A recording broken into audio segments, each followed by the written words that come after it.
السلام عليكم ورحمة الله تعالى وبركاته. إن شاء الله تكونوا كامل بخير وعلى خير. صحة رمضانكم، صحة رمضان جميع الأمة الإسلامية والعربية يا رب العالمين. إن شاء الله يدخل علينا بالصحة وبالهنا وبالربح. اليوم صبحت عليكم كما كنت تشوفوا كي نقولوا رمضان واش نقولوا شريبات بكل انواعها. كما نعرف بلادنا الجزائر ما شاء الله فيها شحال من نوع تاع الشربات، فيها شحال من نوع تاع الحريرات تاع الجاري تاع المهم يعني كاين ما شاء الله تنوع هايل. اليوم جيتكم بنوع من انواع الشوربه تاع الفريك، شوربه فريك جزائريه تجي يعني ما تخطيناش في شهر رمضان، لازم تكون حاضرة. واش عندي فيها؟ تبعوا معي الوصفة وطريقة التحضير. عندي هنايا قطعة تاع اللحم، هي كيما على بالكم شوربة فريك الغنمي، تحب الغنمي. عندي هنايا انتي ديري على حسابك، تحبي عندك الدجاج ديري الدجاج معليش ما فيها بس. عندي كيما قلت لكم قطع اللحم. عندي هنايا حبيبه طماطم كبيره تكون طيبه شابه. عندي حبيبه بصل متوسطه ولا كيما أنا هنايا درت زوج حبيبات صغار. عندي سنينه ثوم. عندي الكزبر اللي ولا الحشيش اللي كيما هو ضروري لازم. عندي حفنه تحميصه. عندي فلفل عكري حلو ولا حار يحب الحار. عندي فلفل كحل وعندي الراس الحانوت وعندي حوالي 3 مغارف كبار بومبي تاع الفريك. هذه هي ومعرف كبيرة طماطم اول حاجه اللي مسبرة. نديروها شنو هي، راح نديرو في عندي مغرفه سمن يعني نسيت ما قلتلها لكمش ولكن جاز في الصوره.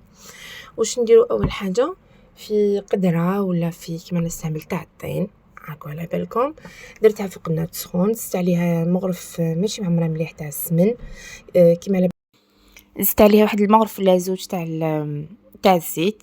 كيما على بالكم بلي عندي هنا لحم غنمي، الوغ نتبهوا شويه في اليدام.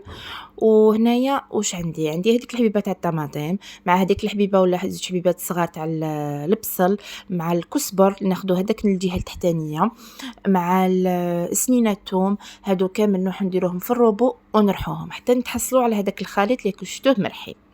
ومن بعد اللي يتقلى لي اللحم مليح يبدا ياخذ لي لون، نضيف عليه هذاك الخليط اللي كنت رحيته كما قلت لكم، فيه الطوماطيش والبصل و وسنينه الثوم سنينه الثوم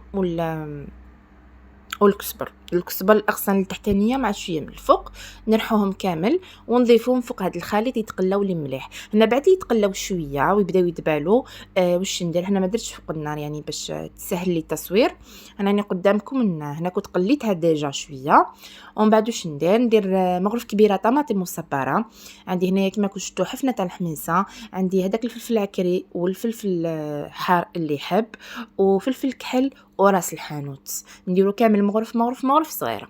هذه هي ونكملوا نقلوهم فوق النار شويه. ومن بعد نجو نمرقوا هنايا بالماء سخون، اكو على بالكم لازم الماء سخون سورتو حاجه تاع اللحم وسورتو حاجه تاع الطين. هذه هي. وهنايا حنضيف الفريك. هنايا بعد اللي ضفت الماء سخون وبدات هنايا شغل كي اللي حترفد الغليه نضيف الفريك ديالي.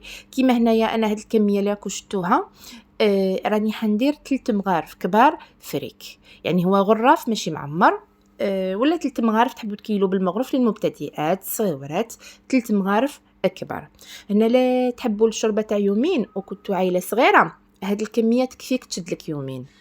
وإلا كنتو كيما هنايا هاد الكميه اللي درتها شوفوا توكل لي ما شاء الله من 5 حتى ل6 6 من الناس يعني، ولكن شربيات متوسطين كون على بالكم مع الدوزيام بلا مع لي سالي مع الوغ هذه هي. الوغ توكل لك حوالي 5 من الناس ولا 6.